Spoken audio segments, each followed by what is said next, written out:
Good evening, students. Am I audible? Students, am I audible? Yes, ma'am. Shall we start the session? Yes, ma'am. Ma'am. Yeah. What happened, Sahiti and Meenakshi?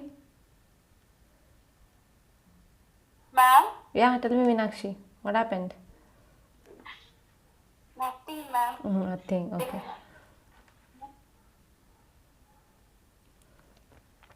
Okay, how many of you wrote answer for yesterday's question?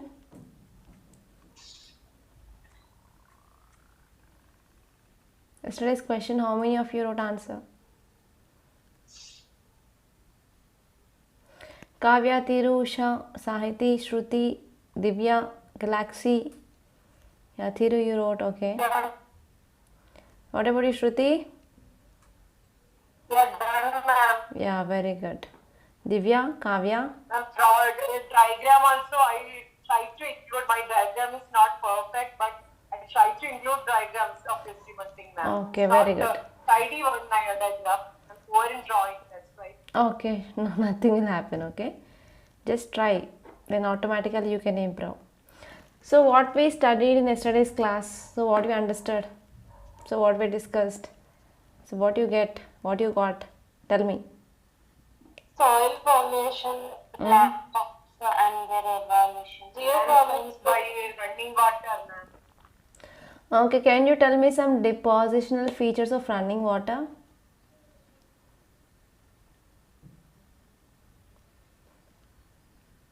Braided channels, ma'am. Very good, next. Then,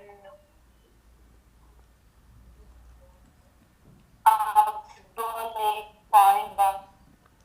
Kavya, your voice is not clear. Oxbow lake. Okay. Meanders. Lake, alluvial fans. Yes. Fans. Yes. Deltas. Yes, deltas. Oxbow lake, point bugs. Yes. Point bars, levees, meanders, oxbow lakes, braided channels, alluvial fans. So these are depositional features of running water. So what happens in mature stage of river? Mature stage of river, what happens? Meanders. Yes, meanders. Next. Oxbow lake. Okay, next. Oxbow lake forms under old stage. Okay, ma'am. Yeah, next. Levy. Okay, levee starts. Okay, so what happens in youth stage? Umesh, tell me.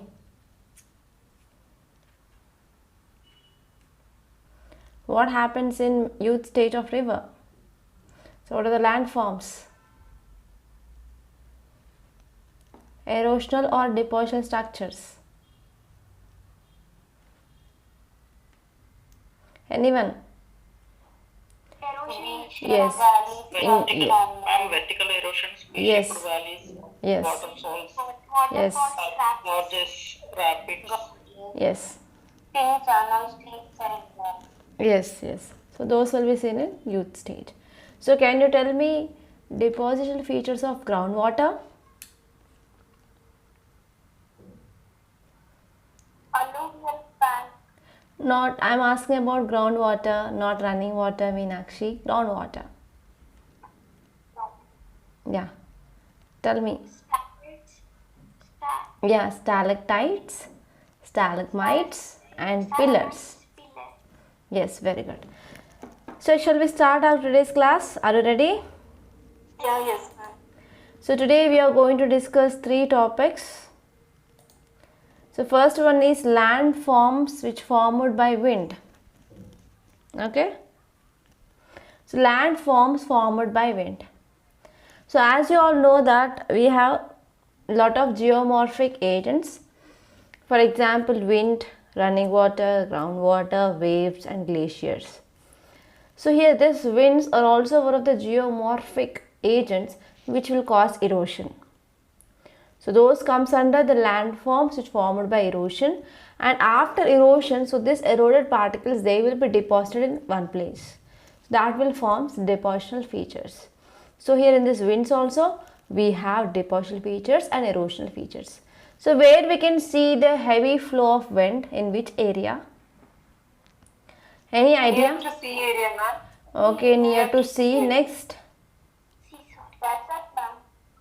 Yes, desert.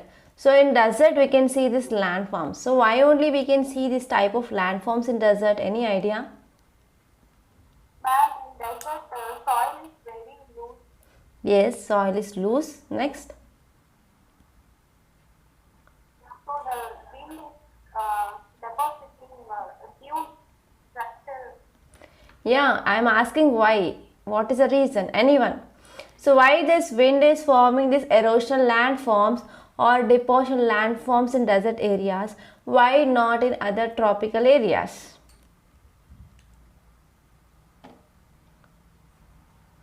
Ma'am, moisture content is low in desert area, ma'am. Yes, one reason moisture content, and second one is soil is loose. Next. So in they have trees, ma'am, but they not having much trees and plants. Yes, very good, very good. So I got the answer. So the reasons is the first one is very low moisture content. So because of moisture content we can see this loose availability of sand, and next one is there is no vegetation. So if you see in the forest we can't see this landforms formed by wind because we have thick trees, and these trees will be having the good root system. So this root system will be holding the soil together. But in desert areas, so because of high temperature and low precipitation, only we can see desert plants. Okay, and even we can't see big trees there. So there is very less vegetation. So because of this, yes, the wind is a geomorphic agent which is acting on this sand, and it is forming erosional and depositional features. So please make a note of these 3 points. Low moisture content, soil is loose, and less vegetation. These are the reasons behind the formation of landforms in desert regions. Please make a note of these 3 points.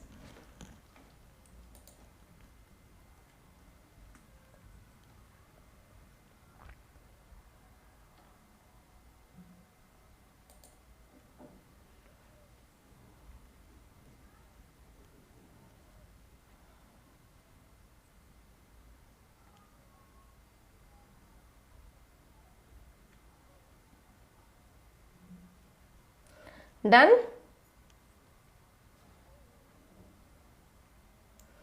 Yes or no? Yes, ma'am. Yes, ma'am. Yeah. Done. Yeah. So here wind, it is one of the main geomorphic agent in the hot deserts. So especially this wind is acting in hot deserts. So what happens in desert? There is high temperature and low rainfall or precipitation. So because of this, in this deserts, especially in these hot deserts, so wind, it will be moving with a very greater speed. So because of this wind which is moving at a greater speed, so someone, I think Shruti, you said that winds are moving in normally in the sea beaches, right? So but if you see the speed of that wind which is flowing in this beaches, and the wind which is flowing in desert is very strong, okay, than that of winds which are flowing in this beaches. Okay, so even this winds which are flowing in these deserts, they have the capacity to even fall the rock. Okay, that much high speed of winds will be blowing in deserts. Okay, so here the winds in the hot deserts, they flow with a very higher speed, and because of this high flowing of these winds, they will cause erosional and as well as depositional activities in the deserts. So here whatever the landforms which formed by these winds, either through erosion or either through deposition, so they are called as aeolian landforms. So please make a note here.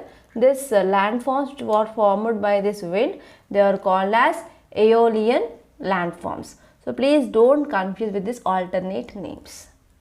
Okay, aeolian landforms or desert landforms or landforms formed by winds. So this aeolian landforms, they include both erosional and as well as depositional landforms. It is also very important. It includes erosion and as well as depositional landforms. Please make a note.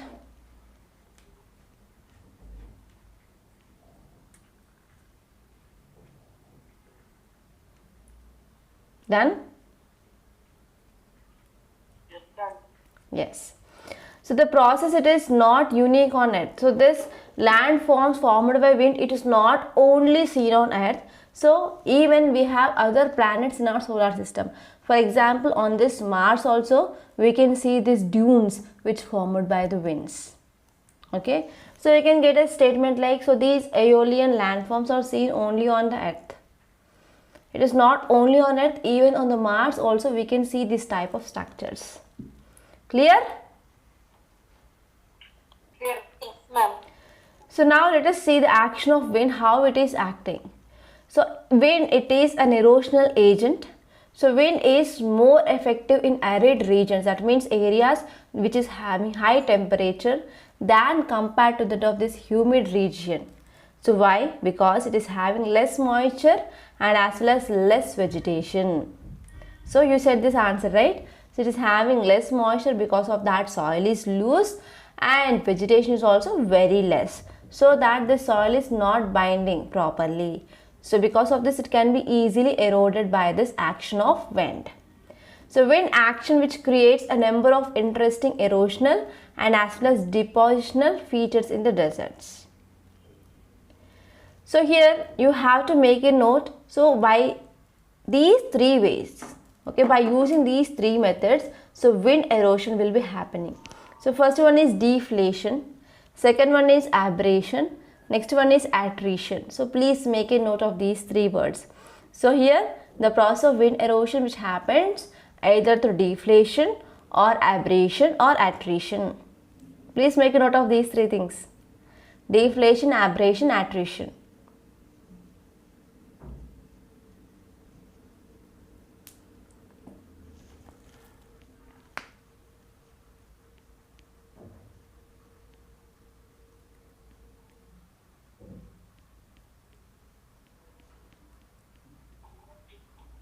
Done?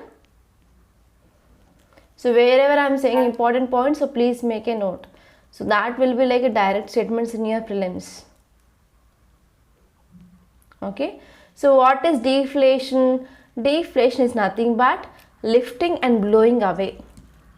For example, if there is any cyclone or storm, so you can see wind will be blowing very fast. So whenever wind is flowing, it will be also taking away the dust. Correct? So that is a one method, that is deflation. So smaller particles, dust will be lifted and taken away by the wind. So this is deflation. Have you ever saw this deflation? Anyone? Ma'am, I feel deflation in economics now. You're talking about inflation, deflation, right? Yes, ma'am. Yeah, it is not that. In geography, deflation is nothing but lifting and blowing away the dust and the smaller particles from either surface of rocks or on the surface of the earth. Ma'am, actually in Telugu it is called as Sudigali, ma'am. Yeah, like that only. Sudigali, Irigali, yeah. I understand, ma'am. Okay. So it is the advantage of mother tongue. The next one is abrasion. So abrasion is nothing but the sand blasting on the rock surface by the winds when they hurl the sand particles against them is called as abrasion. So abrasion is nothing but peeling off. So whenever wind is blowing, so if it is bringing the sand particles, so because of that it will cause some touch. Okay, whenever it is touching and whenever wind is blowing, so it will be moving on this rock surface like this. So because of this, it will lead to erosion on the surface of the rock. It is nothing but scratching. Okay, abrasion is nothing but peeling or scratching. And next one is attrition. Attrition is nothing but, so what are the particles you are bringing by the wind on the stone? So they will rolling against that and one particle is colliding with another particle. So because of that, wearing will be happening. So this is called as attrition. Abrasion, attrition and deflation. So these are the three important processes through which erosion will be happening, or the landforms will be happening by the action of wind. Is it clear? Yes, ma'am. So please make a note. So these are the erosional landforms. So these are the erosional landforms formed by the wind.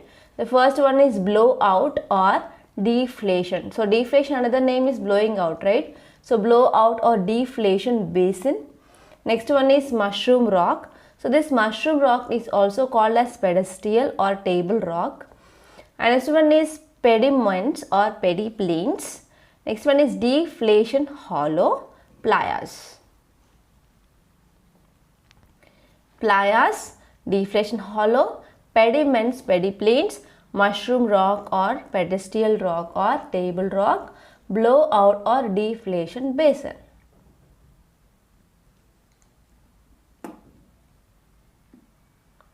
So please make note of these 5 types of erosional landforms. So keep heading erosional landforms.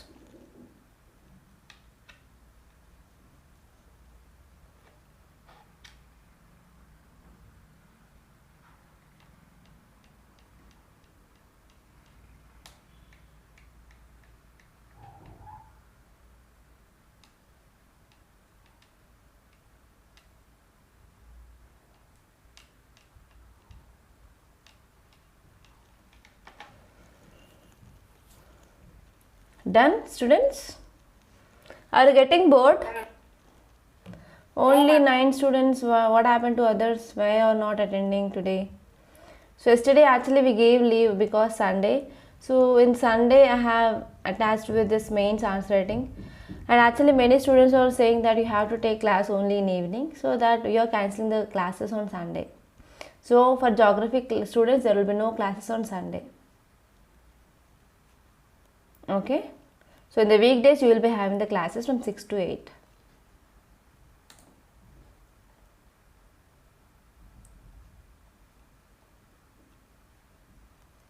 Arya, you are late to class. Ma'am, I have offline classes, ma'am. Okay, Arya. Will take. Okay, no problem. Yeah, please make a note of all these 5 types of erosional landforms. Done? Yes, ma'am. Yes.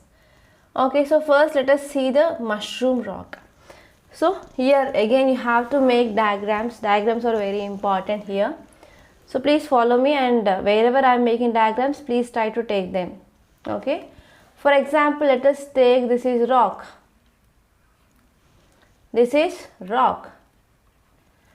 Upper part is hard rock and lower part is soft rock. So whenever wind is blowing with a very high speed, so which part will be eroded first, either hard rock or soft rock? Soft. Yes, soft rock. So this rock will be eroding, and finally what happened? It will take the shape of a mushroom.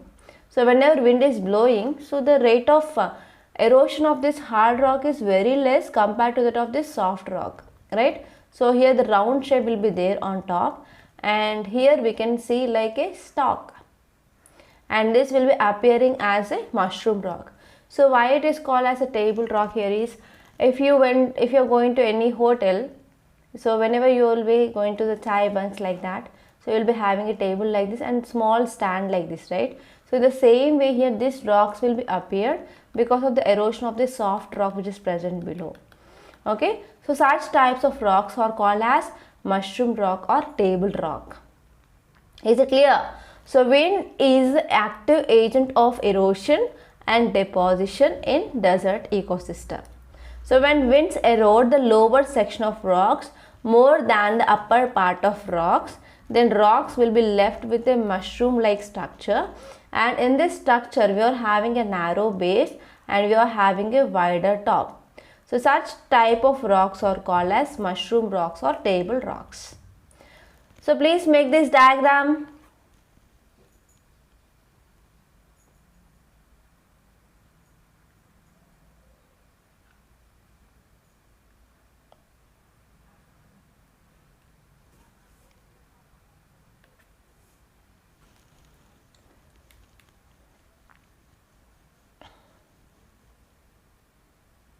Done? Done. Done. And next one is pediment. So pediment is nothing but the rocky floor at the mountain feet with or without a thin cover of debris is called as pediment.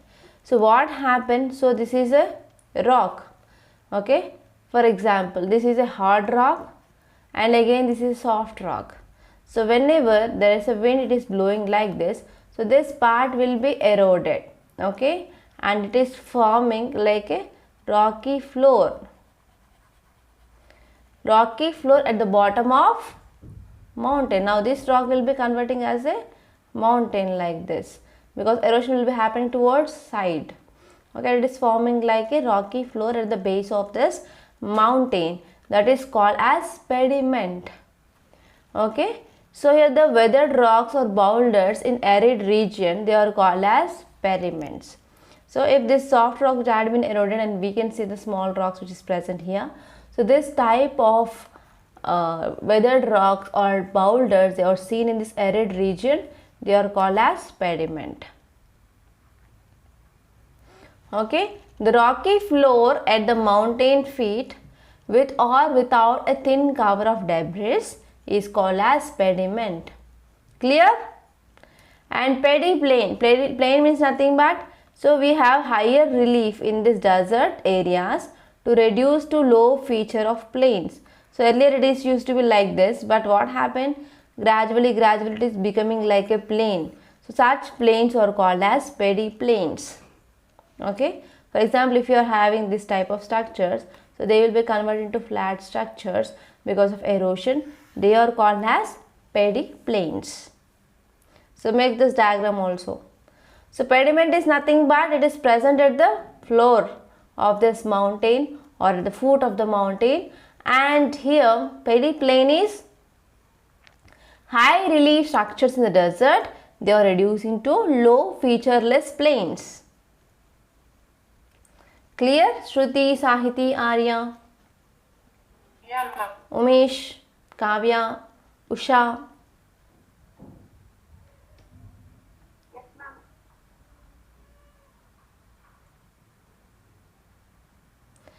And next one is deflation hollows. So deflation hollows is nothing but it is very easy. For example, here we have surface in the desert, earth surface in desert. So it is covered by what? We have sand here. So in desert we will be having sand. So whenever wind is blowing, so it will be taking away the sand, and this surface which is forming as we can see there will be depression will be happening. So this depression is called as deflation hollow.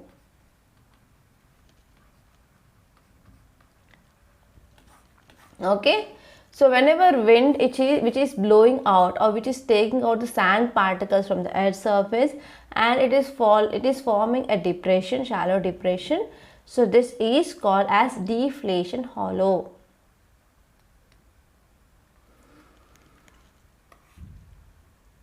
As I said, deflation is nothing but removal of loose particles from the ground surface because of action of wind, and this deflation which causes shallow depression, and this shallow depression is called as deflation hollow.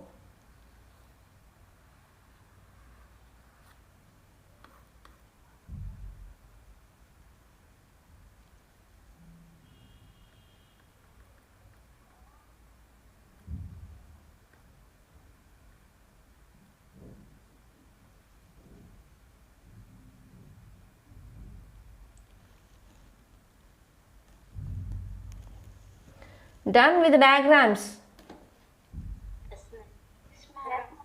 Any doubt, anyone? And next one is playas. So can you tell me about what is this playas? Any idea, everyone? Anyone? Playas. No idea, ma'am. No idea. So do you see lakes in desert areas?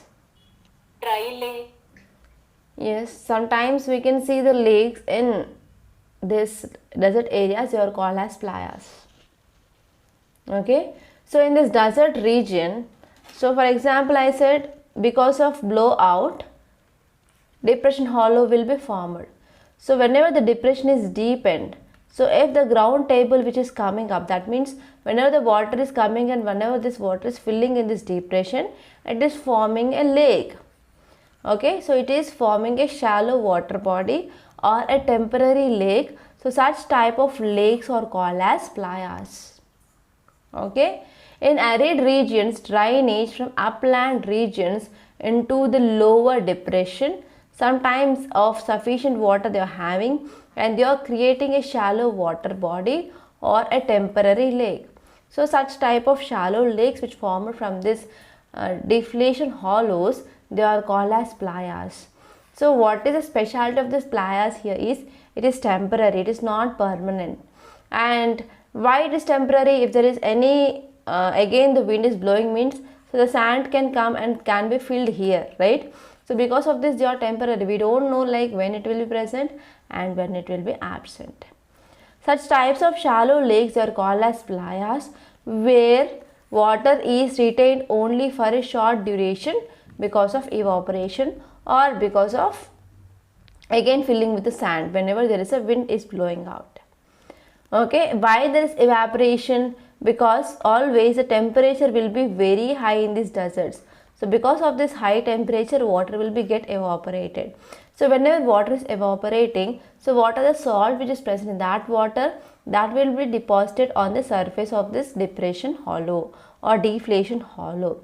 So we can get the salt from this hollow regions. Okay, so this type of depressions which are containing the salt, they are called as alkali flats. What they are called as? Alkali flats. So please make a note of this. What is this playas? What is alkali flats? Okay, so here first of all depression hollow is forming, right? So after forming of depression hollow, if it is becoming deep, so for example if the groundwater table is coming up, it will be filled with water, and now after filling with this water, it is called as playas, and it is a temporary body or it is a temporary lake. So in this desert region there is high temperature. So because of high temperature, water will be gets evaporated. So when water is evaporated, only water molecules will be evaporated, but if there is any salt which is present, that will be not evaporated, that will be present on the surface. So what happens after complete evaporation of water, the salt will be present on the surface of this deep hollow.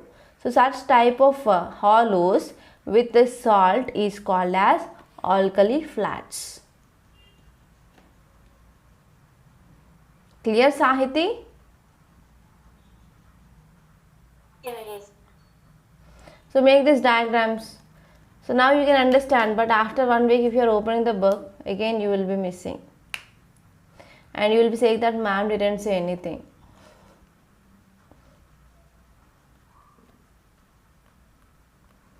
Any doubt, anyone? Tell me fast. Divya, any doubt? Kavya, Meenakshi, Sahiti, Shruti, Tiru. Tiru, any doubt, Tiru? Umesh, Usha, Arya. No, ma'am.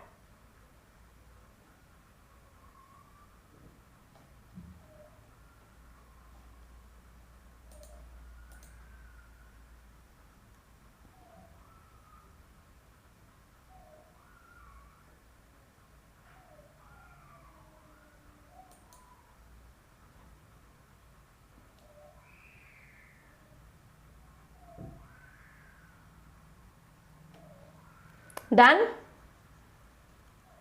Yes, ma'am. No, ma'am.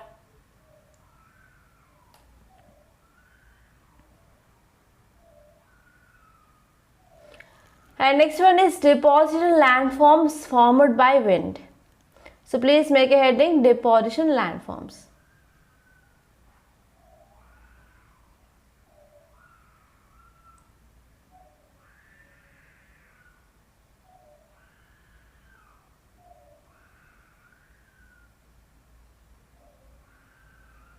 Done? Yes, ma'am. So what happens? Yeah. So how this deposition forms here is, yes, wind will be blowing with a very high speed. Right? So after some times what happened? The speed will be decreased. Okay. Velocity of the speed will be decreased. So whenever wind is moving with high speed, so it will be carrying this dust particles, right? Or the sand will be bringing by this wind from here. Okay. So what happened after some time, the velocity of this wind will be decreased and they will be settling on the its surface. So here this sand particles from this area will be transported and they will be depositing here. So this type of deposition, they will form certain landforms. So these landforms are called as depositional landforms. Clear? So why there is a deposition happening? Because the velocity of the wind is decreasing. So when the velocity of wind decreases, its carrying capacity also decreases. So because of this, the grains of sand, they starts to settle down, and after that will leads to formation of depositional landforms in desert. So what is the main reason behind this depositional landforms? That is the velocity of wind will be decreasing. Clear? Yes, ma'am. Yeah, ma'am. Yes, ma'am. Clear. So here this landforms will be formed based on some factors. So please make a note of these factors. So first one is size of particles. So size is big, means they will be settled fast. Okay, and smaller particles, they will be carried to large distance. Correct? So big particles, they will be settling first, and the small particles will be carried to a large distance and they will be settled later. And next one is based on the velocity of wind. So whenever velocity is high, so many particles can be taken to a large distance. So whenever the velocity is less, yes, that will lead to the decreasing of carrying capacity. So whenever velocity is more, carrying capacity is also more. Velocity is less, carrying capacity also less. Clear? Clear, ma'am. Okay, so these two are the very important, and even third one is direction. So based on the direction also, the settlement of these particles will be seen. So based on this direction of the blow of wind also, we can see different types of landforms. Okay, they are dependent on the size of particles, velocity of wind, and as well as direction of wind. So these three are very important. One is size, second is velocity, third is direction.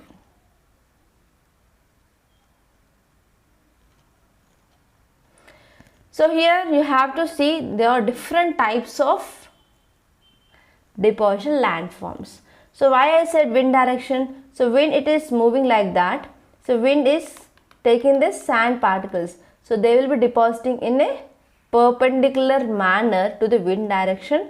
Those are called as transverse. Okay, transverse depositional landforms. So whenever wind is moving like this, so in the same way, whenever the sand particles are depositing parallel to this wind direction, they are called as longitudinal landforms. Okay, sometimes wind direction is like this, and we can see this type of landforms. With this type of landforms, wind direction is very important. So Barchan and parabolic landforms are exactly opposite to each other. Okay. So here you have to make a note of different types of landforms formed by deposition. So first one is sand dunes. Okay, so first one is sand dunes that you might have seen in this desert. So if you are watching many movies and songs, especially they are selecting these themes of deserts. So there you can see the sand dunes. So when winds are blowing in this desert ecosystem, it takes sand from one area and they will be depositing in another area, right? So here whenever they are depositing, whenever there is a very low hill like structures that you can see, so this type of hill like structures are called as sand dunes. Sand dunes are nothing but heap of sand. Heap of sand in a desert is called as sand dunes. So you can make this diagram and you can draw like this, and you can say they are sand dunes.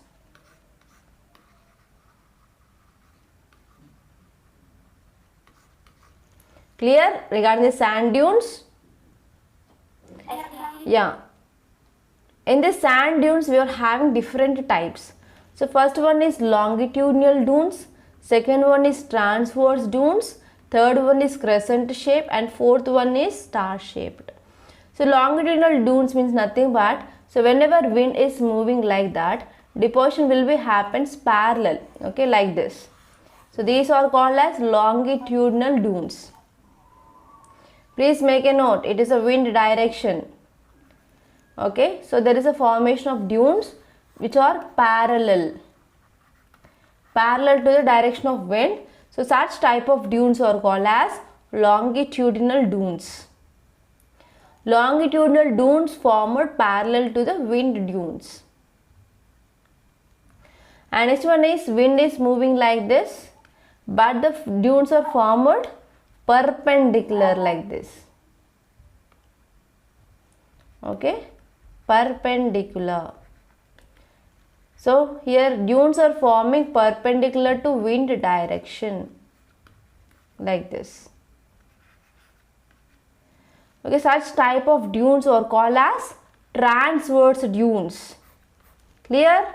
Make the diagrams. Don't forget to make the diagrams. And next one is crescent shaped dunes. So whenever wind direction is moving like this, sometimes here this type of dunes are formed, or sometimes this type of dunes will be formed. So this will be the shape of crescent. So such type of dunes are called as crescent shape. This type or this type. So based on this type we have another name and they are another name. Okay, Bartons and parabolic. Clear?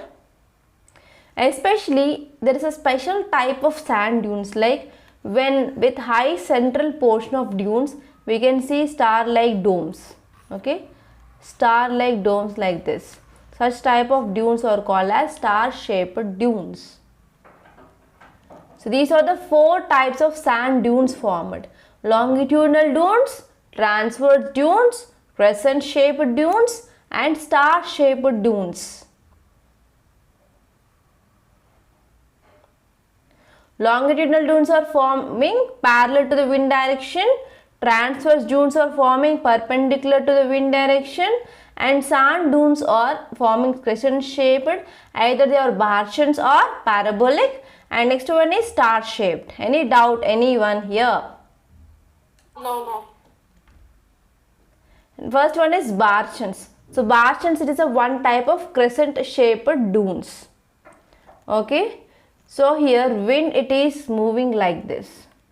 So here the point or wings are directed away from the winds. Okay, that is downwind direction. So I will show you the diagram so that you can easily understand. Okay, so Bartons are nothing but wind is moving like this. So sand dunes are forming opposite like this. Okay, these are Bartons. And when it is moving or whenever it is forming like this, it is called as parabolic. And this one is Scythe. In Scythe we have only one wing. Okay, only one wing, it is the Scythe, and they are short compared to that of this Bartons. Clear?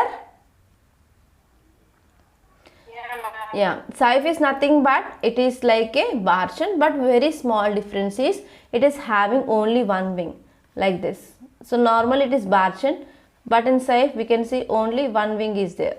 It will be short.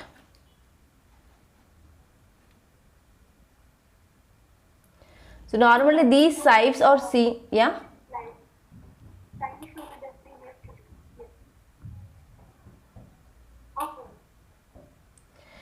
And next one is this type of sieves are seen in Sahara Desert, West Australian Desert, and even in Thar Desert we can see this type of sieves.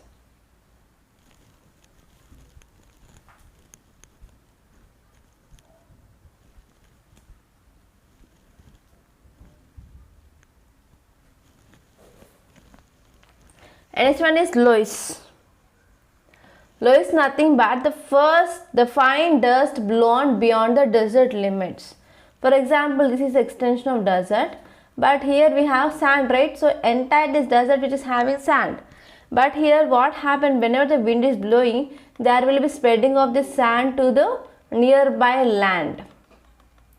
Okay, so this is also called as extension of our deserts. This concept is also called as extension of deserts. So the fine dust or sand which is blowing beyond the desert limits and it is deposited on the neighboring lands, it is called as loess. So normally it is yellow, friable material is usually, and it is very fertile region because we are having a very fine dust. And loess is in fact fine loam and is rich in lime and very coherent and extremely porous regions. Okay. So this is about this loess. Any doubt? Ma'am, can you explain it on how it's formed? Okay, for example, this is desert. Okay. So desert means this entire area which is having sand, right? So very fine particles whenever the wind is blowing from this last area. So it will be also spreading to the nearby area around this, nearby surroundings. Okay, so it is called as loess. Thank you. Clear everyone? Shruti, Kavya, Meenakshi, Umesh, Shruti, Tiru, Usha, Sahiti, Divya, Aryan, Meenakshi. It's clear. Everything is clear, right? No doubt. Yes, no. Yeah, take the mains question. I will write on the screen. So question is, wind as a geomorphic agent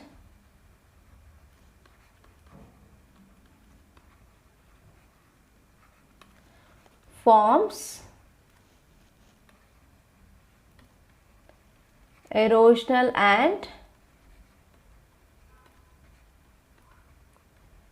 depositional landforms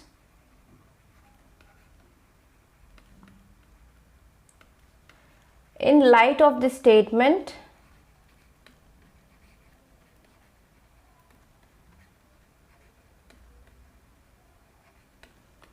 Discuss about erosional and depositional landforms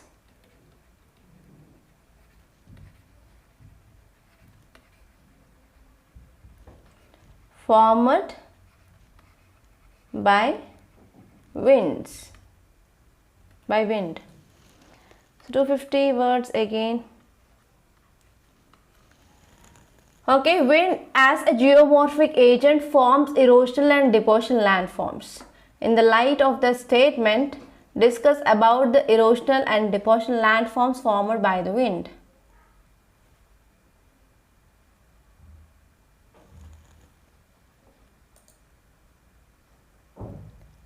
Yes, clear? Yes, ma'am. Shall we move on? Yes, ma'am. Have you made a note? Yes, ma'am. Yeah, keeps heading. Landforms formed by waves. Landforms formed by waves.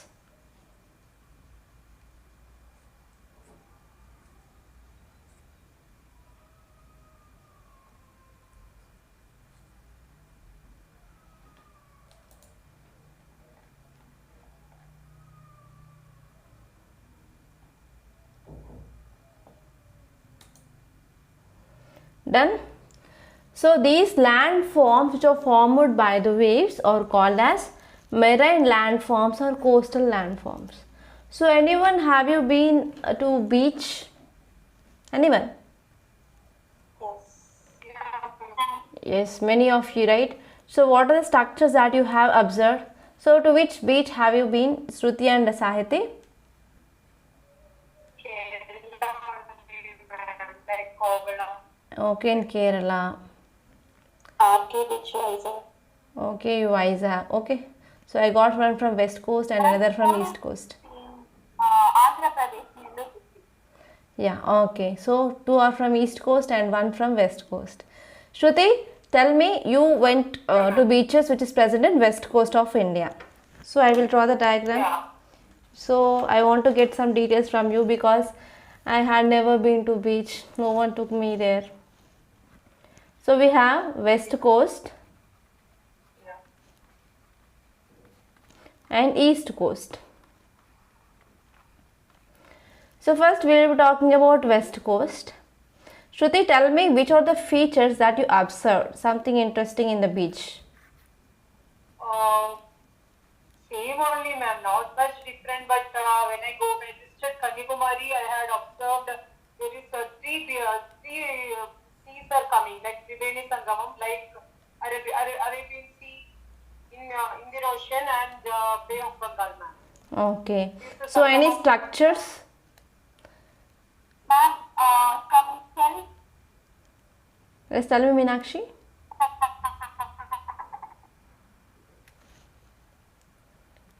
Okay, Shruti, tell me which are the structures. Have you seen any rocks inside the sea Yeah, ma'am. or Yeah, on the yeah, sea? Yeah, ma'am. Yeah. It is there, and it is somewhat steep, ma'am. Okay, you saw steep. You have steep rocks. It is steep, and in Kerala, you observe, ma'am, the tidal waves are more compared to other. When we visited Murdeshwar long ago, but that time it was not much. It is like a shallow beach. But coming Kerala, it is very much like the sea is very rough, ma'am. Okay, seas is present near a rock, right? Seas are Yeah, ma'am. near Very rock. Tides are more, ma'am. Okay, so this point I want actually. So what you see in the East Coast, Sahiti and Meenakshi. So I will correlate whatever the things that you said so that you can understand the topic much better. Okay, because this topic, it is like imagination. So if you have been to beach, you can understand that. So many of them, me also do not have that opportunity to go to beach and to visit these structures. So that let us take information from you. You went to the beach, right? So yes, Sahiti and Meenakshi, you visited East Coast. So what you observed in East Coast? So normally in the East Coast, rocks or depends on the moving of waves? yeah, waves. Next. Next. So any beach you saw? Minerals. I am not asking about minerals, but any structures that you see in near the coast, like any caves or Am I audible, ma'am? yes, you are audible, Meenakshi. Yes, ma'am. I saw fishes and shells Okay, shells. and rocks. Okay, you saw rocks. So how these rocks are? Any erosion on these rocks? Any erosion? Yes, ma'am. It is erosion. Yes, eroded rocks you see. Next. You saw beach, right? So beach is made up of sand, right? We jumped together while wind is coming. I've fallen. Then Oh. I have muscle act also. In my college first year, I studied in Nellore, Andhra Pradesh, nursing. Okay. So here one thing I want to say here is, so we have West Coast and East Coast. So whatever the features which are formed by the waves. So here in the western part we have Arabian Sea, right? Okay, we are having Arabian Sea in the western part. So in the eastern part we have Bay of Bengal. So what happens? So in this Bay of Bengal and this Arabian Sea, waves are coming from the sea and they will be hitting the coast. So both the coast, yes, waves will be coming and waves will be hitting, but the structures which are formed in this western coast and the structure which are seen in this eastern coast are different. Okay, why? Why? Because in the western coast we have this western Ghats and they are continuous, but in the eastern Ghats we have this discontinuous, right? And if you see this eastern coast and western coast, so western coast region is very less, but this eastern coast is very long, coastal plains. Yes, ma'am. Okay, so because of this we are seeing the different landforms which are formed by the same waves. So waves are same here. So from Arabian Sea the waves are coming, and from this Bay of Bengal waves are coming and hitting the coast, but the landforms are different. Okay, so to make you understand, I asked here. One important thing here is, in this western coast seas are very much near to these rocks, and always what happens, this waves from the seas, they will come and they hit the rocks here. So because of this we can see cliffs, we can see stacks, we can see arches, caves, okay, and stumps are seen in this western coast, but these are not much largely seen in this eastern coast. So in this eastern coast normally we can see depositional structures. So here in this western coast we can see erosional structures. Clear? What is the intention of me to make you understand? So I hope you understand, right? Yeah, ma'am. Right? So I am teaching in the way like how NCERT will be taking example. So here normally in the western coast seas are very much near to the rocks. So because of that normally we can see erosional landforms. And in this eastern part, so here in the eastern part, so we have large east coastal plains. That means sea is very much far to this rocks, so that we can see like depositional landforms will be more compared to that of erosional landforms in the eastern coast. Okay, clear or not? Understood the concept? Yes, ma'am. Yes, right? So now let us see in detail. So in this marine landforms, these are also called as coastal landforms. We have erosional landforms, we have depositional landforms, and also coastlines. So we have erosional landforms, we have depositional landforms, and also coastlines. So erosional landforms are nothing but we have channels. Channels are nothing but we have like cliffs, okay, sharp rocks, and we have wave cut platforms, sea cliffs, sea caves, sea arches, stalks, rocks, blowholes, spouting horns, etc. But we cannot read all these things, so only the important ones we will be understanding with diagrams. And next one is we have this depositional landforms. So this depositional landforms, like we have beaches, we have bars, barriers, split, tombolos. Tombolos is very important. You can get even prelims question from this tombolos. Okay. So depositional features are beaches, bars, barriers, splits, hooks, and tombolos. And even we are having the coastline. So here west coast and east coast is there, no? So we have the coastline of emergence and coastline of submergence. And we have neutral coastline, compound coastline, and fault coastline. So these are the different types of coastlines, but we will be studying only coastline of emergence and coastline of submergence because they are present in our western coast and eastern coast. Clear about the marine landforms and coastal landforms? Any doubt, anyone as of now? So till now you understood the concept.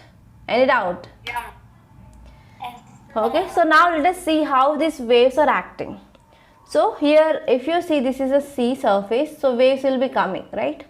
So waves will be moving with high velocity and they will be having kinetic energy, because so any object which is moving, it is having kinetic energy, and waves will be also moving and they will be having a kinetic energy. And this coastal process are very dynamic and they are most destructive. So whenever waves are coming and hitting the coast, so whatever the thing which is present here, that will be taken back away by this waves. So because of this, we can say they are most destructive in nature. And what are the changes that we can see along this coast that will happen very fast? For example, if you're talking about groundwater landforms or running water landforms, it will be taking some years. But here within some days also the coast will be changed.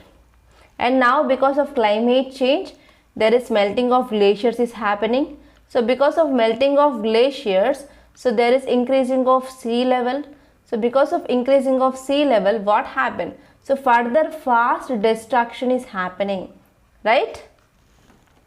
Especially this coastal areas of many areas in Andhra Pradesh, so the water level is increasing and they are coming towards this habitations of humans, right?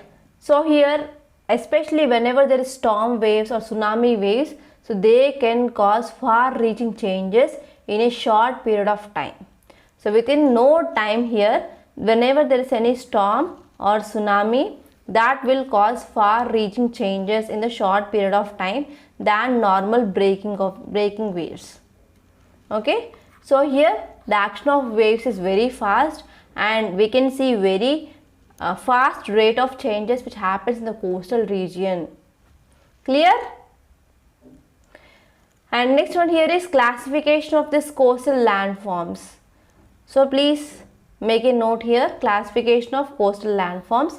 We have two types. First one is high rocky coast or submerged coast or retreating coast, and second one is low sedimentary emerging coast or advancing coast. So please make a heading. So coastal landforms classification. So first one is high rocky coast or submerged coast or retreating coast. Then normally the submerged coast is seen in the west coast region.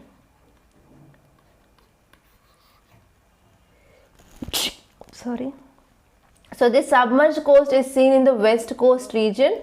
So here in this type of coast, sea will be very much close to the land. Sea is very much close to the land without any coast. Sometimes even a very narrow coast is seen. That means coastal plains. So in this western part, we will be having sometimes no coastal plains or sometimes we will be having a very narrow coast. So here in this coast, we will be having high rocky coast. So because of this high rocky coast here, so there will be no place for deposition. So there will be no depositional landforms. So there is no depositional landforms seen in this western coast, and in this area erosional landforms will be dominating. Okay, erosional landforms are dominating here in this western coast. For example, we have cliff, sea caves, wave cut platforms, etc.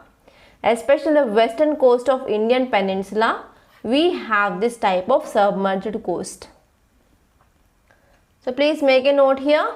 So first one is high rocky coast or submerged coast, sea close to land, and no depositional landforms. Mostly erosional landforms are dominating. Examples: cliff, sea waves, sea caves, etc. You can write.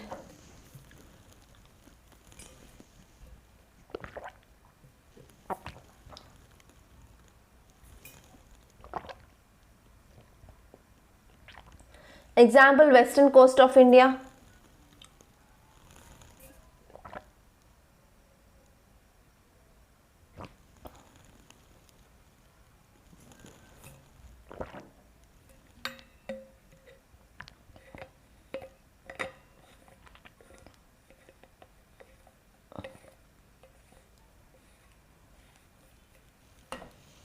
Done?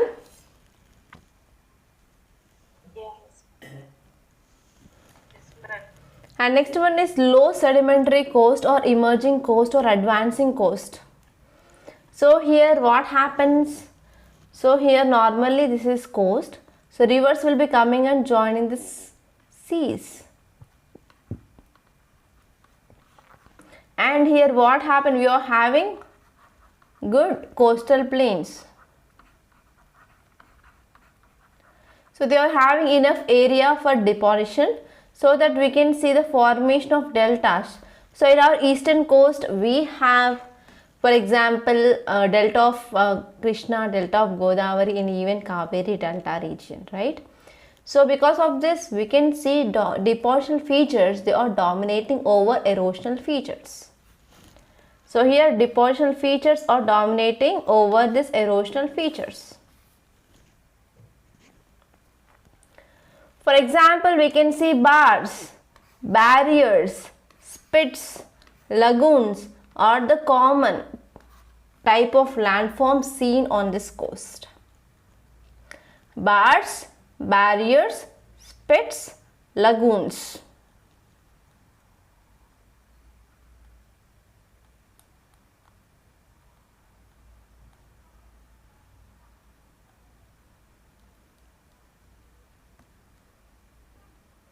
So for example, we have east coast. So please make a note.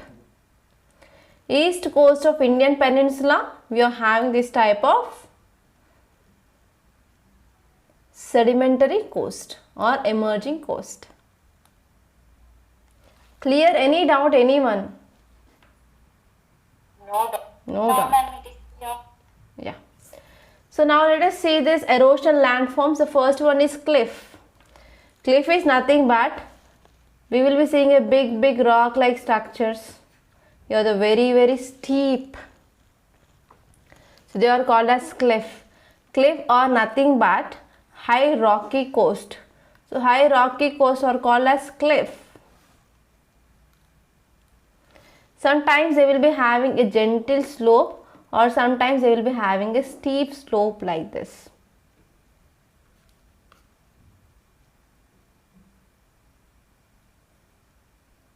Okay, so whenever these cliffs are present above the average height of the waves, for example this is sea, so for sometimes the waves will be coming in this height. So if they are above the height of this waves, then this type of this rocks or this cliff, they are called as wave cut terrace.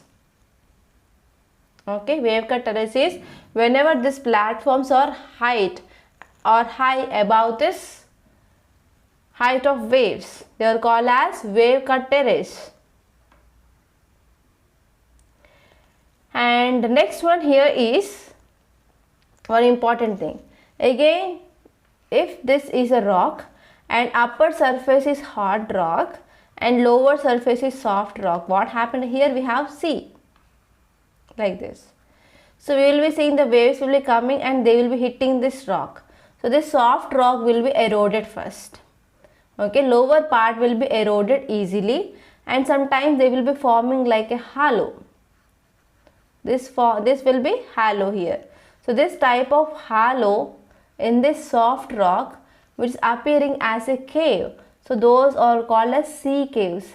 So sea caves are very common. Okay. And if this cave which is deepening, I will take one more color.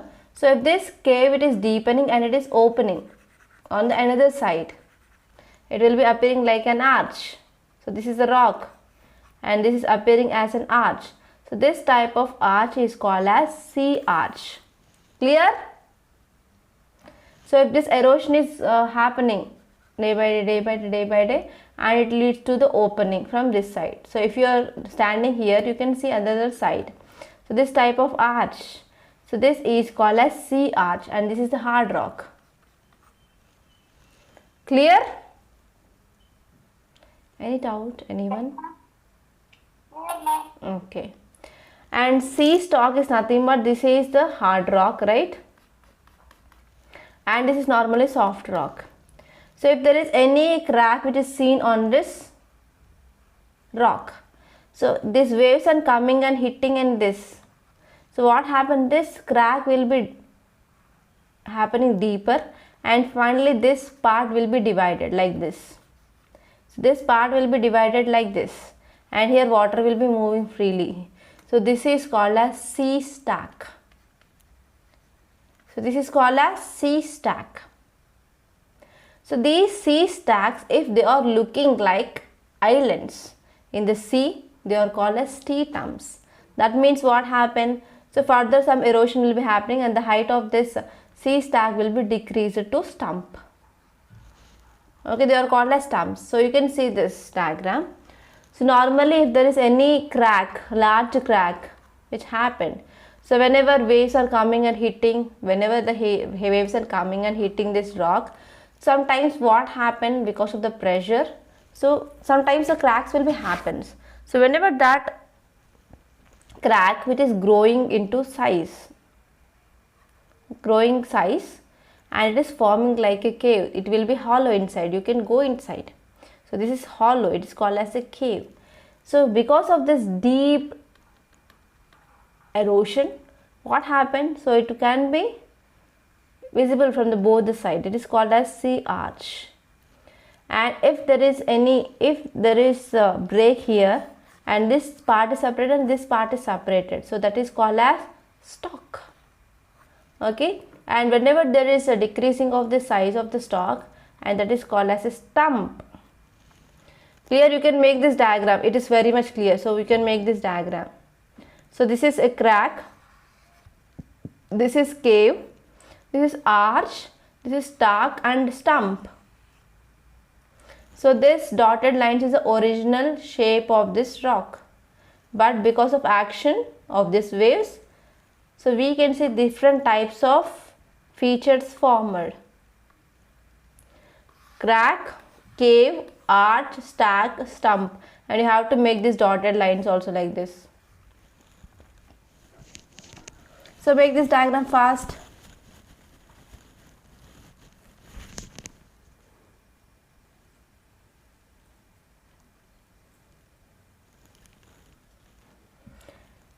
Any doubt? Arya, Divya, Kavya, Meenakshi, Yes. Sahiti, Shruti, Tiru, Umesh, Usha. Tiru, clear? Yes, ma'am. If you have any doubts, so please tell me. So these are concepts you have to remember. So if you're not understanding, means you can't do the questions of prelims and mains.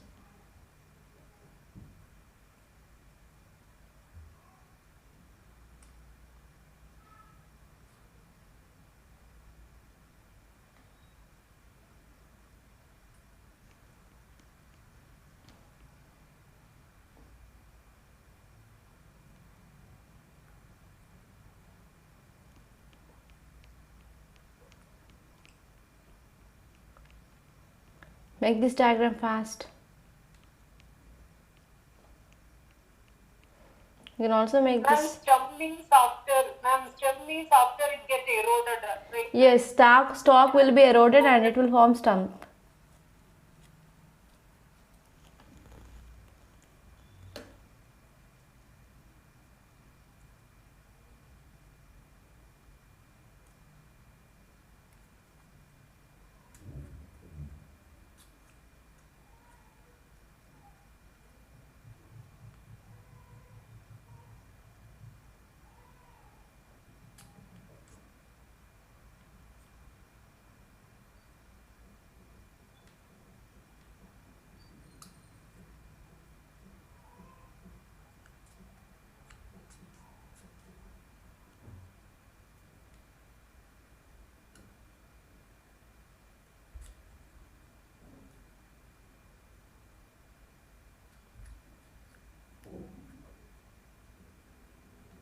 Done?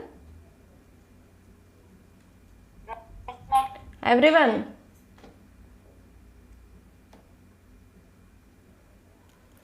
Okay, so I done with erosional landforms. Let us see the depositional landforms. So first one is beaches and dunes. So beaches are nothing but across the shore lines. We have the deposition. So whenever the waves, they are moving like this, so they will bring in some sediments, right? So that will be deposited across the shore. and they will be forming this beaches. These are temporary features. They are built up with sand sized materials. So beaches which are containing even small pebbles sometimes, and even cobbles. Cobbles are nothing but small rounded stones. So whenever we are seeing this type of beaches, they are called as shingle beaches. So please make a note of the shingle beaches. Shingle beaches are nothing but whenever we are having small pebbles and even cobbles. Cobbles are round small stones instead of sand. They are called as shingle beaches.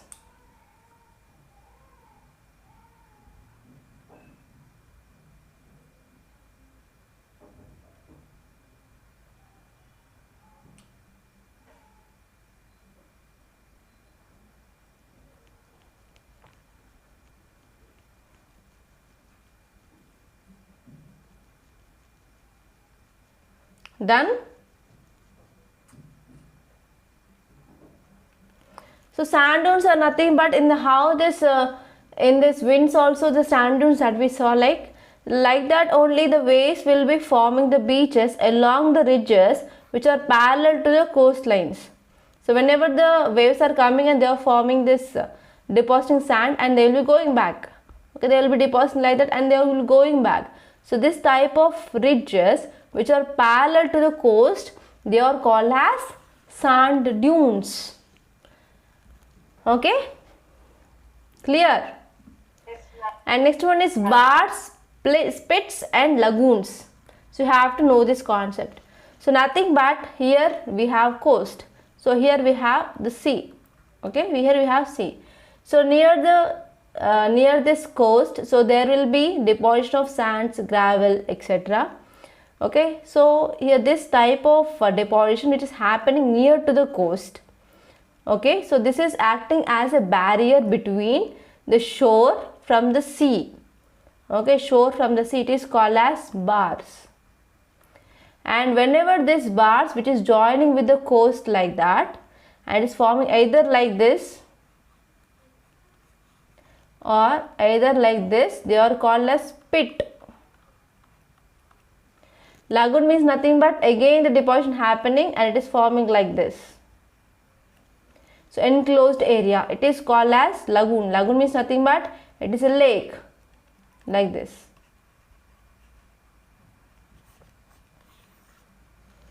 Okay, so I will show you image so that you can understand better.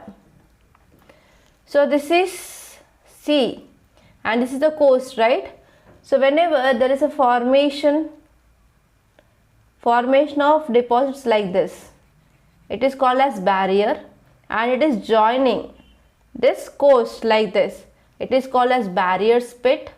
And whenever there is entirely deposition of this sand and gravels which is having some water inside it, it is called as lagoon. So lagoon is nothing but it is a lake. For example, Chilika in India, it is a lagoon. Clear?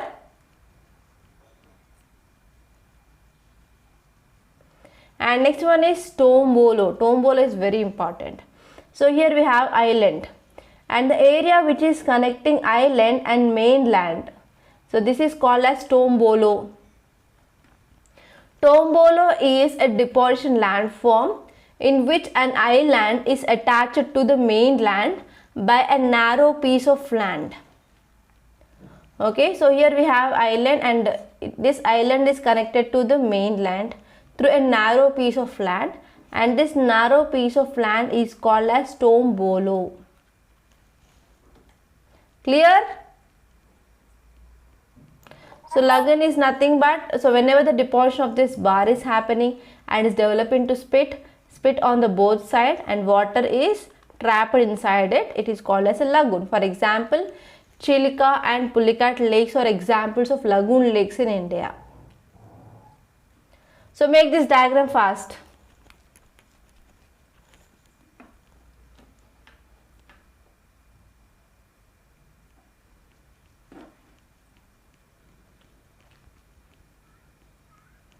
Clear?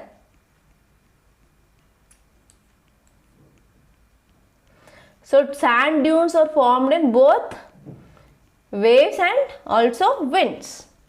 So this is the thing that you have to remember.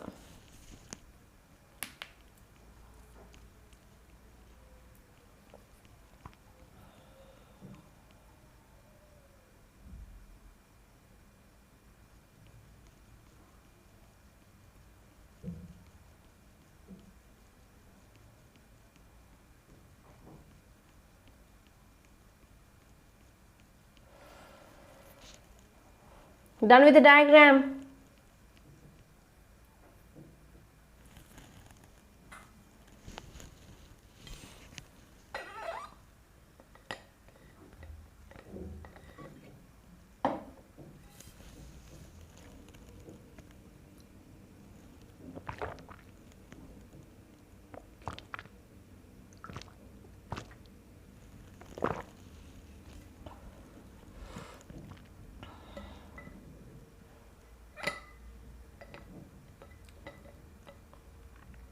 Done?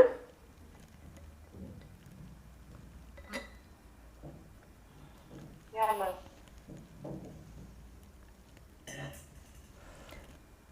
So from now onwards, if you are going to any place, try to observe with this features, okay, as a geography student.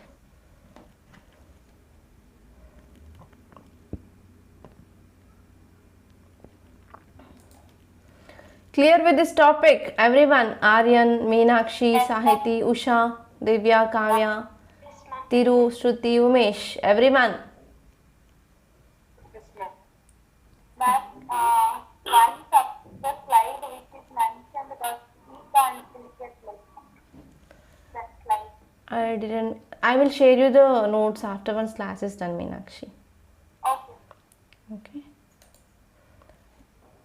And next, last topic that we have to discuss in this landforms, I will share you the screen. So please keep the heading that is landforms formed by glaciers. So it is somewhat tough to understand, so please you have to focus. This is not much easy like waves and winds, so it is somewhat tough. And even the terms will be different. Okay, shall we start? And how we studied about the course of river, so in the same way you have to see even the course of the glaciers also. So in different courses, yes, different landforms will be formed.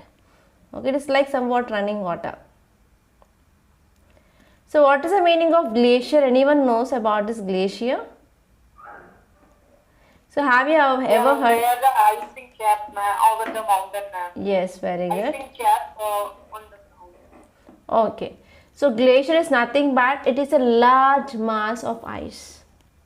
So glacier is a large mass of ice that is persistently moving on its weight, it's under its own weight over the land or as linear flows down the mountains. So normally on the land also we have these glaciers, and even on the mountains also we will be having this ice part. So this will be moving, right? So on the land also it is moving, on the slopes of this mountain also it will be moving. So whenever they are moving, so this weight which is acting, so here the weight of this ice will be acting on the surface of land or the surface of the mountain, so that will leads erosion. So erosional features are formed because of the movement of the ice, correct? And what happens whenever they are moving, so if there are any sediments here, okay, whenever they are moving, if there are any sediments here, that will be also taken away and those will be deposited somewhere. So those will form our depositional features. Clear? Understood the difference between this erosional and depositional features? So whenever they are moving, so the weight of that ice which is falling on the surface, either it may be land surface or either it may be surface of mountain, that will leads to erosion. So such type of landforms are called as erosion landforms. And whenever they are moving, they will be also taking the sediments along with them, and those sediments will be deposited somewhere. So those are called as depositional landforms. Okay, clear? Understood the concept? Yes, ma'am. So glacier, it is a large mass of ice that is persistently moving under its own weight over the land or as linear flows down the slopes of mountain. So because of this, it will create ablation. So ablation is nothing but, so one more thing here is, so how these glaciers are formed. So why these glaciers are formed? So glaciers are formed from ice, correct? So whenever the accumulation of snow is there, whenever this accumulation of snow is there, which is greater than compared to that of melting or sublimation of this snow, so then only we can see this formation of these glaciers. So when these glaciers will be formed, so whenever the accumulation of snow is exceeding its ablation, ablation is nothing but melting, right? So why these glaciers are moving? So glaciers will be moving with the influence of the force of gravity. Okay, because of the force of gravity they will be moving, and it is very important. And the movement of this glacier is very slow. Okay, so if you're talking about running water or groundwater, the movement is very fast, but here the glaciers will be moving very slow. So you can't imagine even at which rate the movement of these glaciers are moving. So in some areas there will be few centimeters to few meters will be moved per a day, or even less than few centimeters also. Okay, so the movement is very slow, unlike this running water. Clear? So because of this, to see this landforms formed by glacier, you have to wait for some hundreds of years.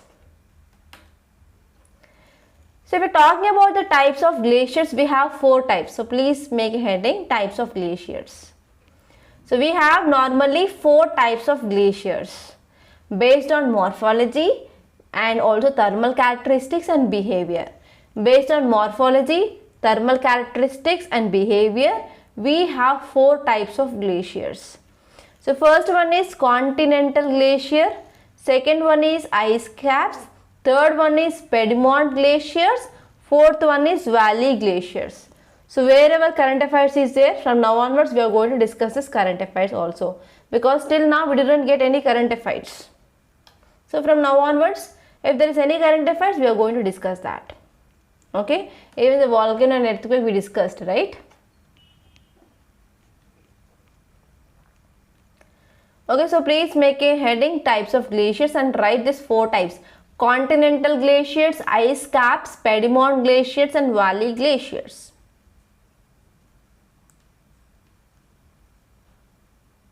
Done?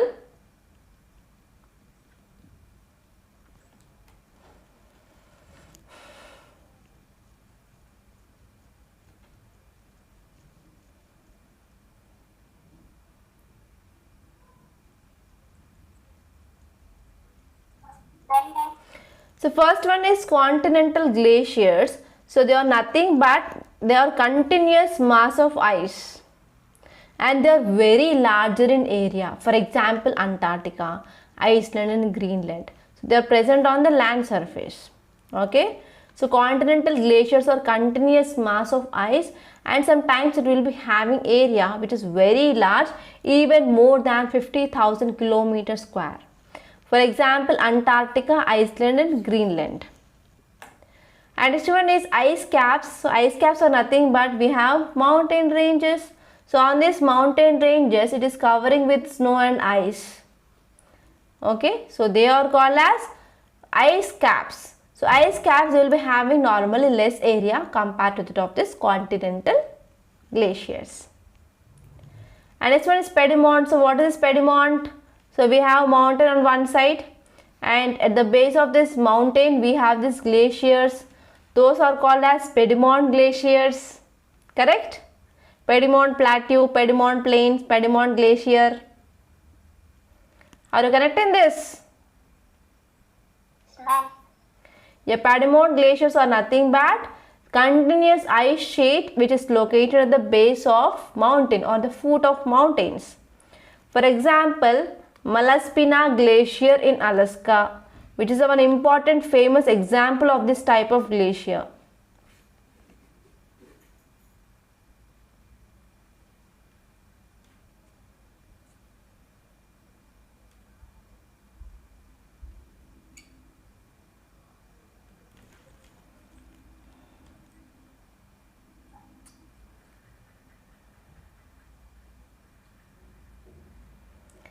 The Piedmont glaciers, they form the continuous ice sheet at the base of the mountains. For example, Malaspina Glacier in Alaska is one of the most famous example of this type of glacier. You can make note of this example also.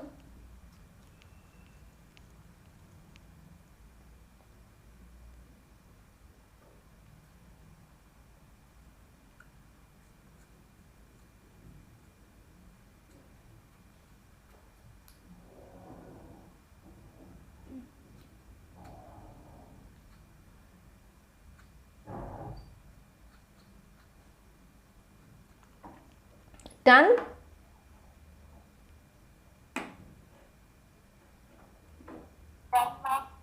And next one is valley glacier. For example, you are having hills or mountains like this. So in this valley, we will be having this ice. So this type of glaciers are called as valley glaciers. And normally we can see this type of valley glaciers in Himalayas. And one more name of this valley glacier is alpine glacier. Alternate name is alpine glacier. So we have ice caps on the mountains, Piedmont at the foot of mountains, and between mountains we have valley glaciers or alpine glaciers. Clear? Any doubt? Make diagrams. Make diagrams, it is very important.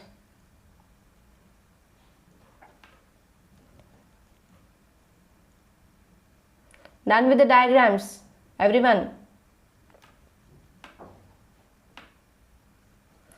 And next one is, here again you have to see how this mechanism of erosion and deposition is happening. So what happened? For example, let us take, this is my hand as surface. For example, it may be the slope of mountain or it may be land surface. And this mouse is ice now. Okay, this mouse is ice. So actually erosion is happening how? How this erosion process happening? So try to understand.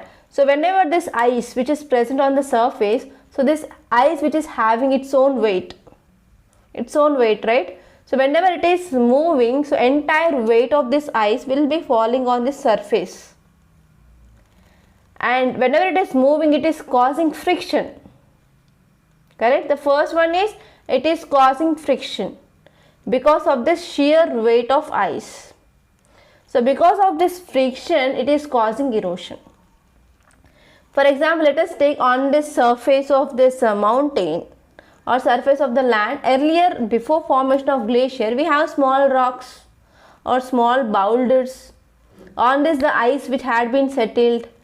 So if the melting of ice is happening and whenever this ice is moving, so whatever this rocks or what are the pebbles are present, so that will be having the friction and that will cause erosion on this land surface.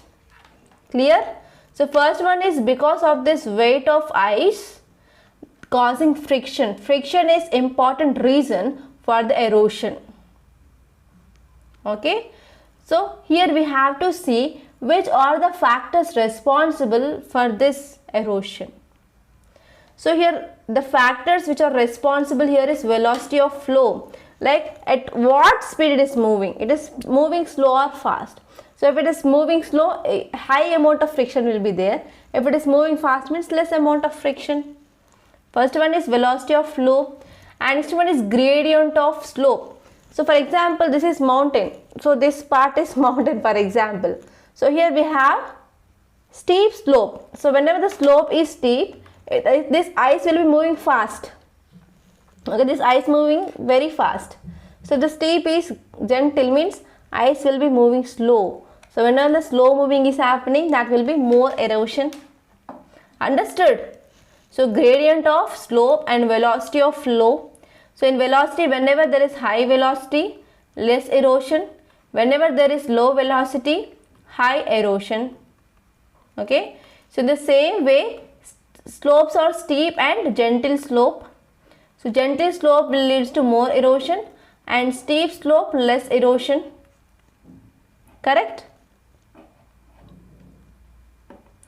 And this one is even weight of glacier. So whenever there is a big glacier, it will cause more pressure, more friction. That means more weight. So whenever there is more weight, erosion will be more erosion. So whenever there is less weight, less erosion. And even the temperature of ice. So how this temperature of ice is dependent? So whenever the temperature of ice is less, means easy melting.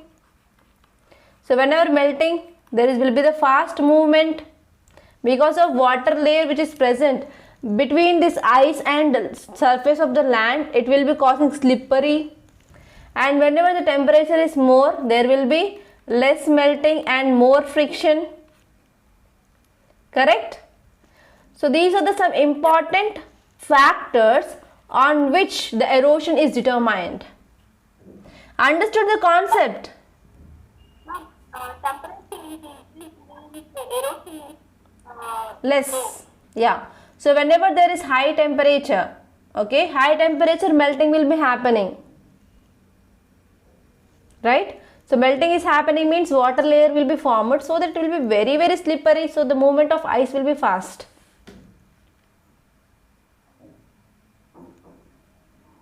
Clear? Erosion is high in high temperature. Low temperature. I will tell you once again, so please make a note now. So when there is high temperature, what happens? Melting will high melting. So melting is happening means water will be formed. So water makes this ice slippery. So we can see easy movement of ice. Easy movement means less friction. So less friction, less erosion. Okay. So when temperature is low, there will be low melting and more friction, more erosion. Clear, Kavya? Please make this flow chart. Yes, ma'am. Clear. Everyone? Okay, now again you have to see two more concepts. So whenever this glacier it is moving, what happens? It will lead to plucking. Plucking means if there are any stones which are present, that will be plucked out. Right? So whenever it is plucking and whenever it is moving, that will cause abrasion. So plucking means the glacier freezes the joints and beds of underlying rocks. So that will tear out individual blocks and they will be dragging them away.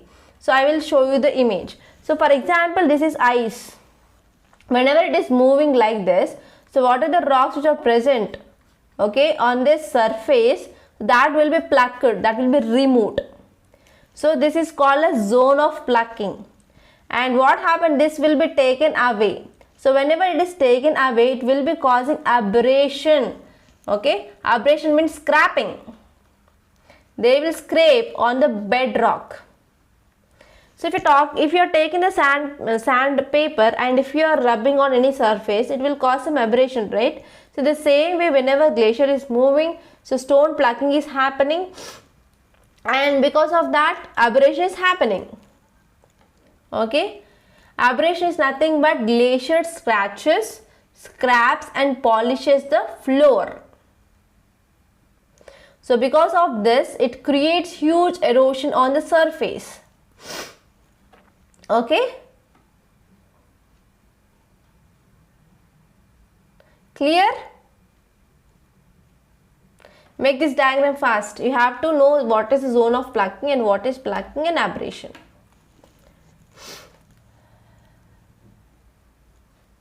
Fast, students. Time is going fast. I have to complete this topic and I will be winding up with this landforms today.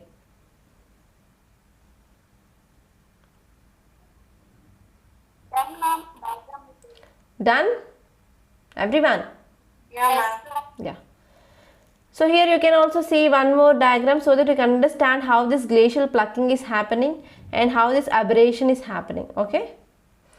And here again how we discussed like cycle of running water, in the same way in this glaciers also we have three stages. First one is youth stage, second one is mature stage, and third one is old stage.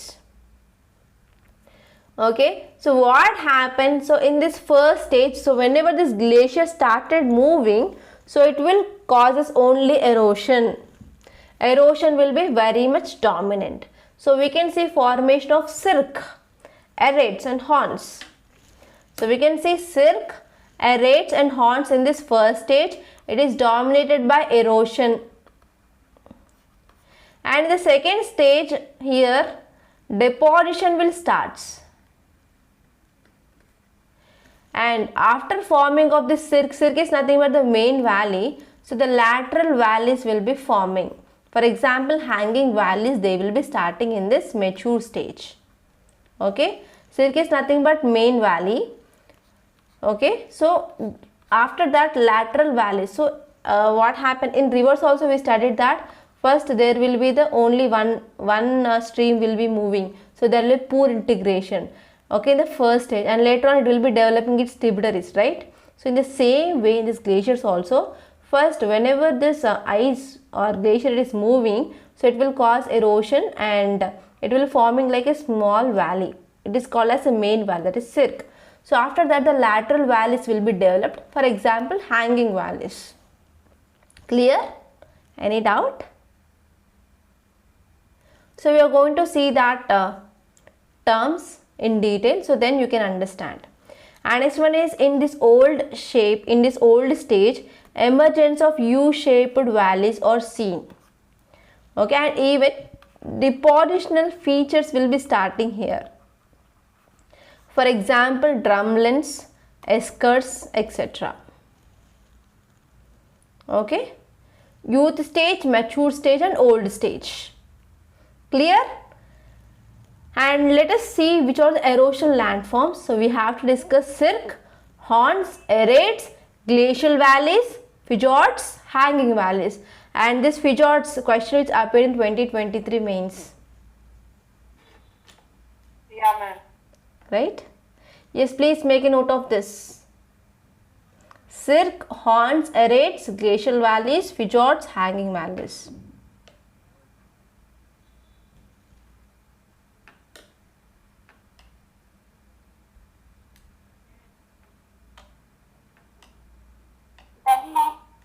Done?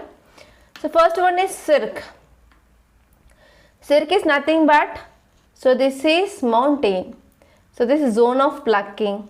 So what happened, this plucked stones will be taken away, right?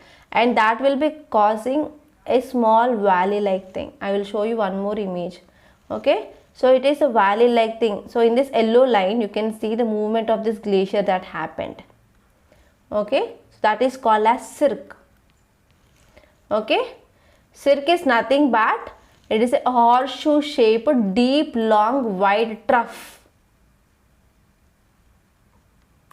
So it is called as cirque.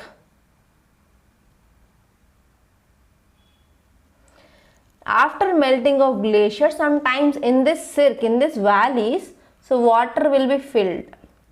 So those are called as cirque lake. Clear? Understand, this is the ice which is glacier which is moving down. So wherever it is moving down, it is creating a depression. Okay, that is called as cirque. So here we have depression on the both the sides. There is a level like this. For example, like this. Clear? Now I hope it is clear. It is like a valley, right? Clear or not? So this deep depression or trough is called as cirque. On the both the side we are having like high. So this is called as arrate. Okay. So arrates are nothing but the side portion of this cirque is called as arrates.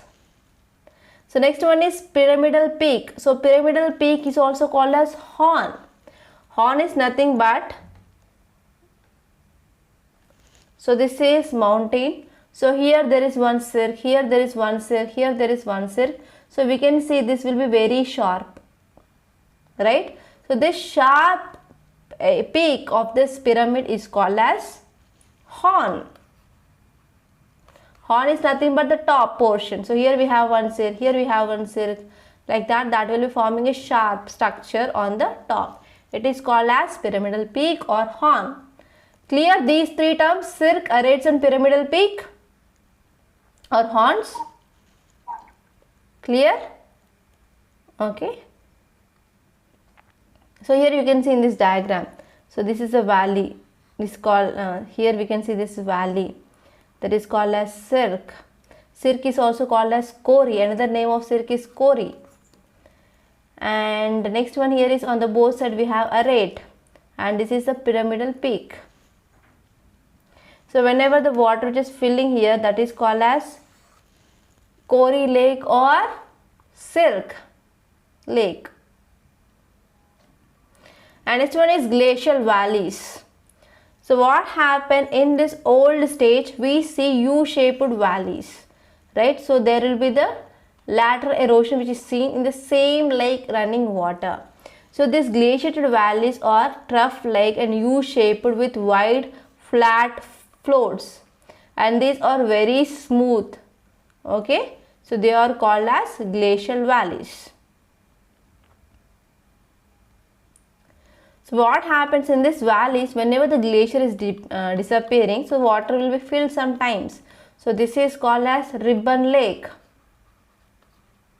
So whenever these glacial valleys are filled with water, it is called as ribbon lake. So whenever cirque or Kori filled with water, that is called as Kori lake or cirque lake.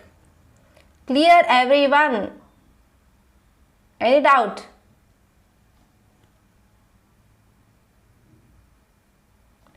So here you can see, so this is cirque, these are arêtes, right? So what happened, sometimes it is becoming wide, okay, it is wide and it is having U-shaped because of erosion, and it is filled with water. It is called as a ribbon lake. Okay. And next one is fjords or fjords. So fjord or fjords are long, narrow and steep-sided inlet created by a glacier.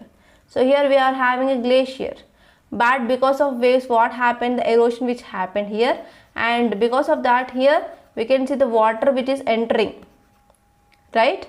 So fjords are nothing but they are formed where the lower end of very deep glacial trough is filled with ice or sea water. So here we have this glacier which is nearby the sea. So this is sea. I don't know what happened.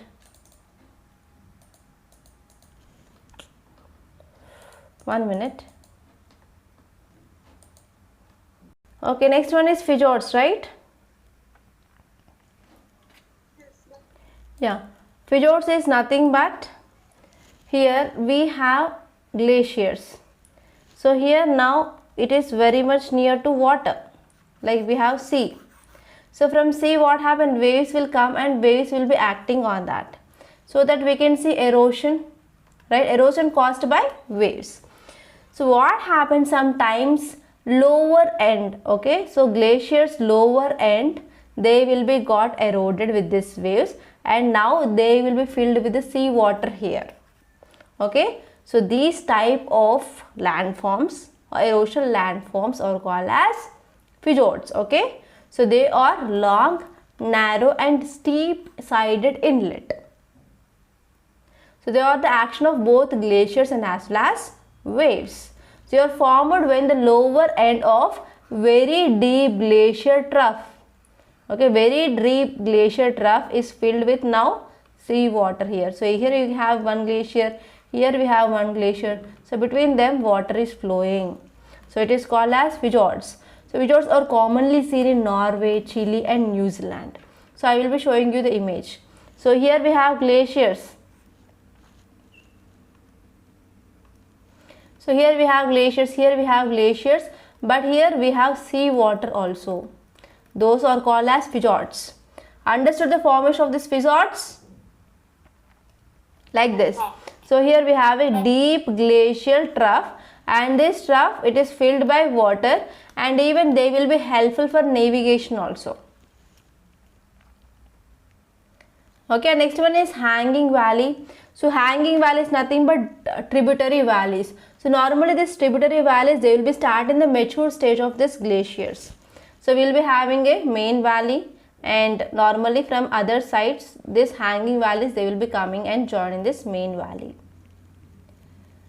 Okay, normally they are present with this U-shaped valleys. They are also called as tributary valleys. Clear? And these tributary valleys are very important because we can go for generating of hydropower projects by using that valleys. Okay, so this is the deep U-shaped valley, and here we have this tributary valley, and here we can come up with this fixing of turbines here and here. Okay, so that we can also generate hydroelectricity. Is that clear? So make this diagram for this tributary valley so that you can easily understand.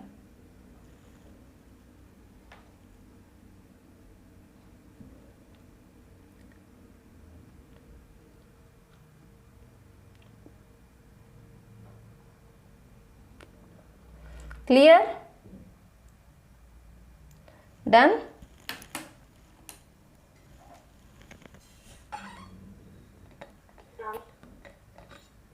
Any doubts so far?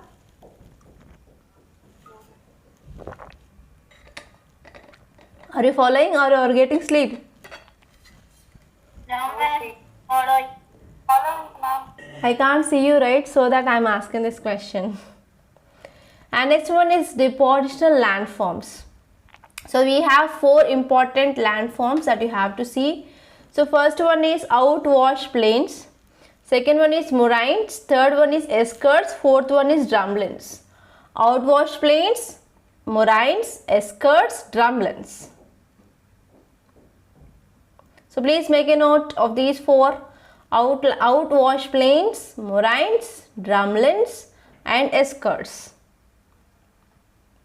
Done? Yes, ma'am. So outwash plains are nothing but when glacial reaches its lowest point.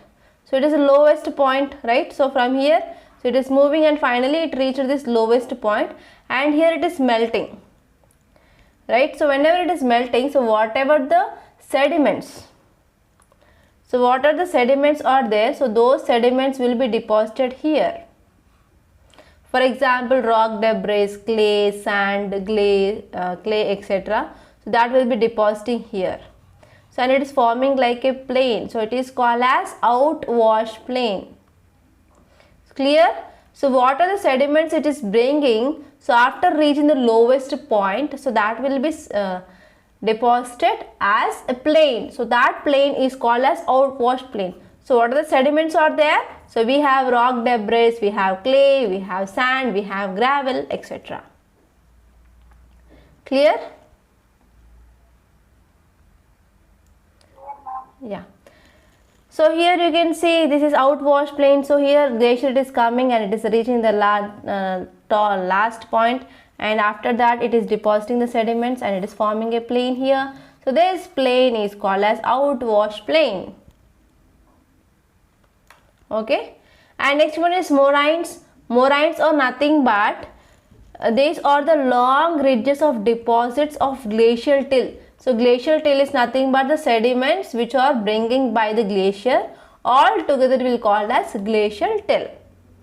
Okay, so in this moraines we have 3 different types of moraines: terminal moraine, lateral moraine, and medial moraine. So terminal moraine means, for example, this is the glacier which is moving like this, ice is moving like this. So whatever the sediments it is bringing, so they are at the tip. Okay, so whenever this ice is moving in this direction, so these sediments are coming down and it will be forming a pile here. Okay, it is called as terminal moraine. Correct? So as the movement of ice is happening, so they will be coming and depositing at the foot. That is called as terminal moraine. So what happens in this lateral moraine is, sorry, so these are the sediments which are carrying by this so and so ice. So whenever ice is moving here, so these sediments, they will be now depositing towards the side. So here deposit is happening towards the sideward movement. Whenever glacier is moving like this, so towards the side of this glacier, sediments will be depositing. So those are called as lateral moraines. Clear? Lateral moraines means these sediments are depositing to the side, both the sides of the ice. So those are called as lateral moraines. And now the next one is medial moraines. So medial moraines means, so here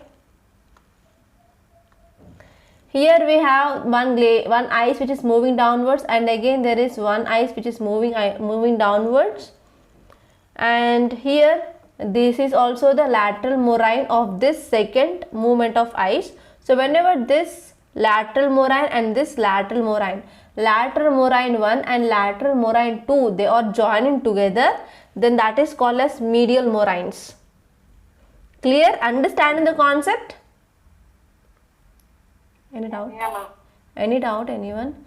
So whenever glacier is moving, so whenever it is bringing the sediments and forming, okay, forming here like a structure, like a small hill, that is called as moraine. So whenever glacier is moving, sometimes the sediments will be also settled on the both the sides, that is called as lateral. So one lateral moraine and another lateral moraine, whenever they are joining together, then that is called as medial moraine. And next one is ground moraines. So ground moraines are the deposits which left behind in the areas once covered by glaciers. So once here the glacier is present, and here below this we have this sediments, but what happened, melting of this glacier happened, but there is no movement of the sediments. So the sediments, they are present here. So after disappearing of this glacier, sediments are in that place only. So such type of moraines are called as ground moraines. Clear? Clear or not? Any doubts? Anyone? Any doubts? No, right? No. So here if you see this image, you can understand. So whenever the glacier is moving at the end, I will change the color of pen. So at the end here, whenever these moraines are forming, they are called as end moraines or terminal moraines. So lateral moraines is to the sidewards. To the sidewards deposition is happening, they are called as lateral moraines. So here one ice is moving down here, and this second ice. So whenever the lateral moraines of these two movement of ice which is joining, that is called as medial moraine. Clear? Clear or not? Yes, okay. And next one is eskers. So eskers is nothing but it is a sinus ridges composed of glacial materials, for example sand, gravels. They are deposited by melt water currents in the glacial tunnels. Okay, so their orientation is parallel towards the direction of glacial flow, and sometimes they exceed 100 kilometers in the length. Okay, so here glacier is melting. So after melting, so that will be forming like a small stream. So whenever this stream which is carrying the sediments and they are depositing, these are called as esker. Okay, it is not a moraine now, it is esker whenever it is deposited by the water, melting water or retreating glacier. Clear? Clear or not? Yes, clear. And next one is drumlins. So drumlins are nothing but we have smooth oval shaped ridge like features, and these are commonly composed of glacial till. Glacial till is nothing but sediments of glacier. Okay, so drumlins are normally oval shaped ridges. Okay, so here one important feature of this drumlin here is, so we have blunt end on one direction, one side, and if you are moving, so ice is moving like this, so first sediment will be happening more, and whenever this movement of ice is happening, so it is happening taper end, that means less end here. So one side we have blunt end, one side we have taper end, so it is looking like a basket of eggs, so it is called as drumlins in this shape. So more deposition here and less deposition here, so blunt end on one side and tapering end on another side. So this type of structures are called as drumlins. Clear? So this is one more. Yeah? Clear or not? Okay, so these are the depositional and erosional landforms. Yeah, any doubt in this today's class? Ma'am, can you explain this once again? Eskers. Yeah, I will share the screen once again. You want eskers, right?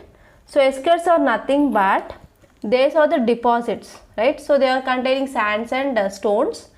But what happened? It is not deposited by ice now. So ice is melting. So whenever ice is melting, it will form small streams, right? So these streams will be depositing. So now the streams or melt water will be depositing this gravels and sand. So that is called as eskers, and they will be very long, like even sometimes 100 kilometers of length. Clear, ma'am. Any doubt, anyone? No, ma'am. So little bit confusing. If you revise, then everything will be clear, Sahiti. Because I am taking lot of time to explain these concepts to make you clear. So no one will be explaining like this. It's fact.